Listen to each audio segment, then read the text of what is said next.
Assalamu alaikum wa rahmatullah. Dear learners, how are you? I hope you are well by the grace of Allah. Alhamdulillah, I am also well. This is Abdul Bari. Welcome to my channel English Motivation 21.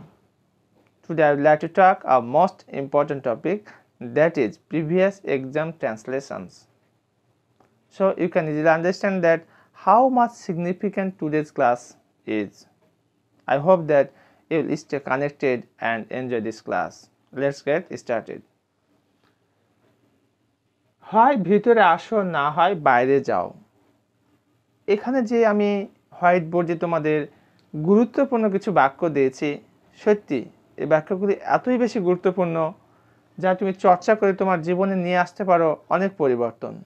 বিশেষ করে তোমরা যারা চাকরি প্রত্যাশী তাদের জন্য আজকের এই ক্লাসটি অত্যধিক গুরুত্বপূর্ণ। পাশাপাশি আমরা যারা ইংরেজিতে স্পিকিং করতে চাই, কথা বলতে চাই, তাদের জন্য এটিও গুরুত্বপূর্ণ। তাই আমি আশা করব আমি যেই শ্রেণী পেশার মানুষ হই না কেন, যদি আমরা ইংরেজিতে কথা বলতে চাই তবে আজকের ক্লাসটি দেখি, যেখান থেকে অনেক কিছু উপকৃত হতে পারবে এবং বেশ কিছু দিক নির্দেশনা ইনশাআল্লাহ এই ক্লাসে দেব। তো চলো আমরা দেরি না করে এখন অনুবাদগুলো শুরু করি। হয় ভিতরে আসো না হয় বাইরে যাও। এমনটি তো দেখাই যায় যে অফিসে আসছো তুমি, একবার আসছো না, তখন বস বলছে এই ভিতরে আসো না হয় বাইরে যাও। এমন একটা অবস্থা যে ওখানে দাঁড়িয়ে আছো কেন? তাহলে হয় ভিতরে আসো না হয় বাইরে যাও, দুটার কোনো একটি কাজ করার ক্ষেত্রে আমরা যে কন্ডিশন ব্যবহার করে থাকি সেটা হচ্ছে either or, either come in, either come in or go out.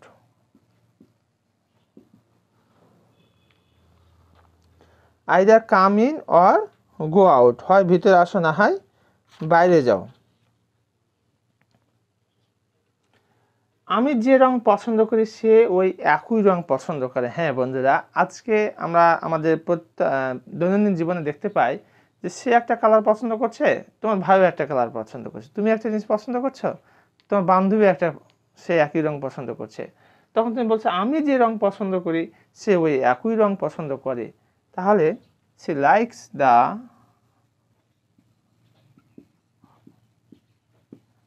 Same colour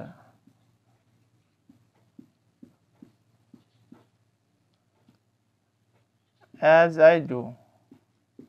এখানে ডু বলতে পূর্বে যে অংশটুকু আছে পুরোটাকে মিন করার ক্ষেত্রে ডুটি ব্যবহার করা হয়েছে। অর্থাৎ C likes the same colour as I like the colour বা সেম কালার যেটা বোঝানো হচ্ছে। তাহলে আমি যে রং পছন্দ করি সে ওই একই রং পছন্দ করে। She likes the same colour as I do.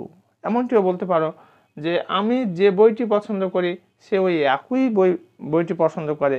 C likes the same book as I do. পোশাক বলতে পারো সে আমি যে পোশাক পছন্দ করি সে ওই একই পোশাক পছন্দ করে। She likes the same dress as I do. এইভাবে করে তোমরা অনায়াসেই শত শত বাক্যের ভ্যারিয়েশন নিয়ে আসতে পারো। যেমন আমি যে কলমটি পছন্দ করি সে ওই একই কলম পছন্দ করে। She likes the same pen, she likes the same pen as I do. Okay, আমি আগে আপনাকে একবার দেখেছিলাম। এমনটি হয় না যে বহুদিন পরে বন্ধুর সাথে দেখা, অথবা আগন্তুক একজন ব্যক্তির সাথে দেখা, অথবা ট্রেনে দেখা, তখন বলছে ভাই আপনাকে আমি মনে হয় এর আগে একবার দেখেছিলাম। সেও তখন বলছে হ্যাঁ হ্যাঁ ভাই আপনাকে দেখেছিলেন। তাহলে আমি আগে আপনাকে একবার দেখেছিলাম, তাহলে এটা past indefinite tense. I saw you once before. একটু খেয়াল করলে আমরা বুঝতে পারবো কঠিন কিছুই না। আমি আগে আপনাকে একবার দেখেছিলাম, তাহলে আই স ইউ আমি আপনাকে দেখেছিলাম ওয়ান্স বিফোর, অর্থাৎ বিফোর মানে আগে, ওয়ান্স হচ্ছে একবার। তাদের উভয় মৃত। হ্যাঁ, তোমাকে জিজ্ঞেস করা হচ্ছে আচ্ছা তোমার দাদুরা কি বেঁচে আছে, মানে তোমার দাদুরা দুই ভাই ছিল, তখন কোনো একজন ব্যক্তি জিজ্ঞেস করছে আচ্ছা আপনার দাদুরা কি বেঁচে আছে, তখন তুমি উত্তরে বলছো তাদের উভয় মৃত। তাহলে both of them are dead, both of them are dead. বাক্যগুলি আমরা আবার একটু দেখে নিই, এরপরে আমরা পরবর্তী বাক্যগুলি দেখব। হয় ভিতরে আসো, না হয় বাইরে যাও। Either come in or go out. আমি যে রং পছন্দ করি সে ওই একই রং পছন্দ করে। She likes the same colour as I do. আমি আগে আপনাকে একবার দেখেছিলাম। I saw you once before. তাদের উভয় মৃত। Both of them are dead. আমাদের সমাজে এমনও অনেক মানুষ রয়েছে খালি অজুহাত, এই চেয়ার ওটা। তখন সে রেগে গিয়ে বলছে, বস এই আর কোনো কিন্তু করো না, আর কোনো কিন্তু করো না। তাহলে এটা ইংরেজি আমরা কীভাবে বলতে পারি? আর কোনো কিন্তু করো না, বাট মি নো বাটস। আর কোনো কিন্তু করো না। সে জীবনের উত্থান পতন দেখেছে, সে বয়োজ্যেষ্ঠ মানুষ। তখন সে বলা হচ্ছে, আরেকজন প্রতিপক্ষ বলছে বা আরেকজন ব্যক্তি বলছে যে ভাই ওকে ছোট করে দেখিও না। সে জীবনে উত্থানও দেখেছে, পতনও দেখেছে। কীভাবে সফল হওয়া যায় সেটাও সে দেখেছে, আবার কীভাবে পতন ঘটে সেটাও সে দেখেছে। তাহলে সে জীবনে উত্থান পতন দেখেছে, এটা present perfect tense. He has seen, সে দেখেছে উত্থান পতন, মানে হচ্ছে the ups and downs. Ups and downs.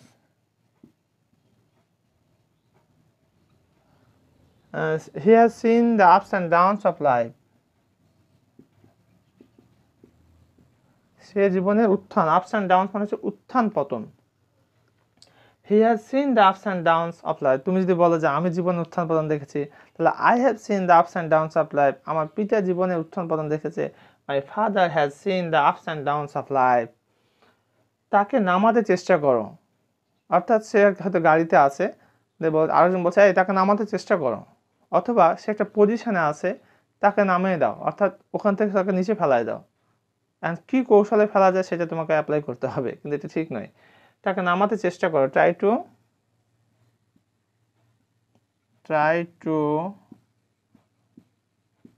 Down হিম। তাদের মধ্যে যে কোনো একজনকে জিজ্ঞেস করো যে এই কাজটা কে করেছে। তখন দুজন ব্যক্তি রয়েছে, তাদের মধ্যে যে কোনো একজনকে জিজ্ঞেস করো, ওরাই করেছে কাজ। তাদের মধ্যে যে কোনো একজনকে জিজ্ঞেস করো কে কাজ করেছে। তাহলে ask either of them. Ask either of them, তার যে কোনো একজনকে জিজ্ঞেস করো। Ask either of them. তো একটু ব্যাখ্যা বলে দেখে নিই। আর কোনো কিন্তু করো না, বাট মি নো বাটস। সে জীবনের উত্থান পতন দেখেছে। হি has seen the ups and downs of life. তাকে নামাতে চেষ্টা করো, ট্রাই টু ডাউন হিম। তাদের মধ্যে যে কোনো একজনকে জিজ্ঞেস করো, আস্ক আইদার অফ দেম। এবার যে পরের বাক্যগুলি রয়েছে সে বাক্যগুলো আমরা দ্রুত দেখে আসি।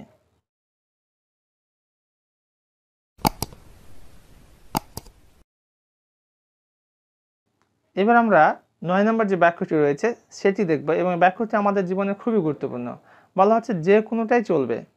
যেমন তোমাকে দুটি ল্যাপটপ দেওয়া হয়েছে, যে বলছে যে আপনার কোনটি চলবে, বলছে না যে কোনোটাই চলবে, আমার কোনো অত বাজ বিচার নেই।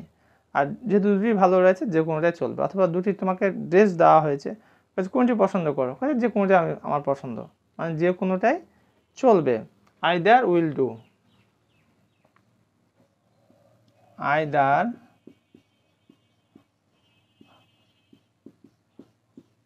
উইল ডু, যে কোনোটাই চলবে। Either will do. এখানে লোকজন ছিল না বললেই চলে। বলছে এখানে কে কে ছিল, পুলিশ এসেছে ভেরিফিকেশন, মানে তোমার তদন্ত করতে। বলছে এখানে কে কে ছিল বলেন। বলছে এখানে কেউ ছিল না বললেই চলে। তাহলে এখানে লোকজন ছিল না বললেই চলে। দেয়ার আর ফিউ মেন হিয়ার। একটা বিষয় এখানে আমরা খেয়াল করব, এখানে আমি ফিউ শব্দটি ব্যবহার করেছি। যেখানে ফিউ থাকে শুধু, অথবা দা তার পূর্বে থাকে না, তখন অর্থটা নেগেটিভ হয়ে যায়, অর্থাৎ নেই বললেই চলে। তাহলে দেয়ার আর ফিউ মেন হিয়ার, এখানে লোক ছিল না বললেই চলে।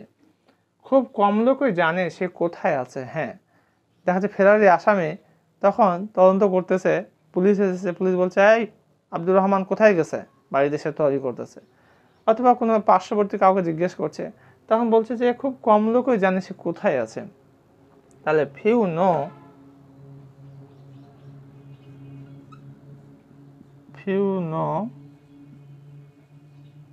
where he is।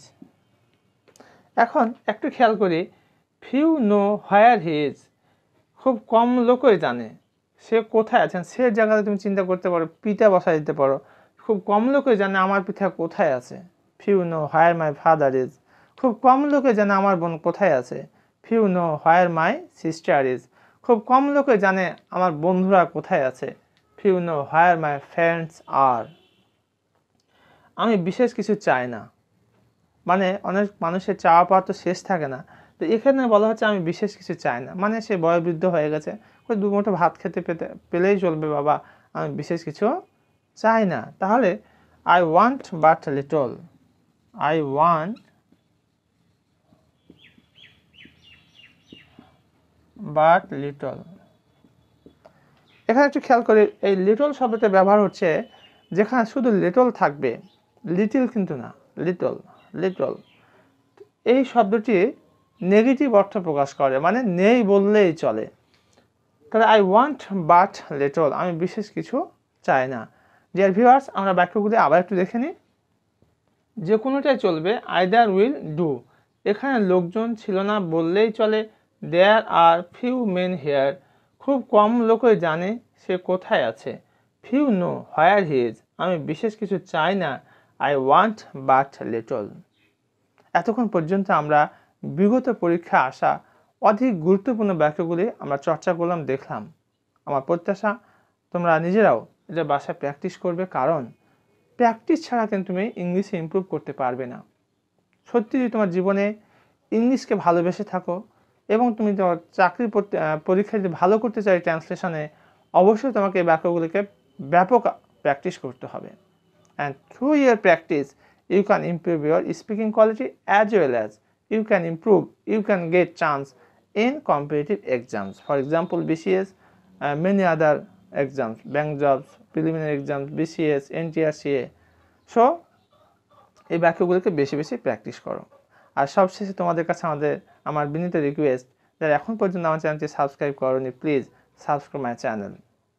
তোমাদের একটি লাইক, একটি কমেন্ট, একটি শেয়ার সত্যি সত্যি আমাকে এত বেশি অনুপ্রাণিত করে, মনে হয় আমার শক্তি না থাকলেও আমি আবার দাঁড়াই এবং আবার ক্লাস নিই। কিন্তু সত্যি বলতে কি এই ক্লাসগুলো নিতে প্রচুর কষ্ট হয়, এক একটি ক্লাসের পিছনে প্রচুর সময় দিতে হয়। আশা করছি তোমরা আমাকে অনুপ্রাণিত করবে লাইক, কমেন্ট, শেয়ার করে, এবং ইনশাআল্লাহ আমিও তোমাদের এইভাবে ভিডিও আপলোড করে চলবো। আর তোমরা কোন ধরনের ভিডিও পেতে চাও আমাকে কমেন্ট করে জানিয়ে দাও, ইনশাআল্লাহ আমি তোমাদের সেগুলো পরবর্তী ভিডিও দেওয়ার চেষ্টা করব। ধন্যবাদ সবাইকে। আসসালামু আলাইকুম ওয়া রাহমাতুল্লাহ।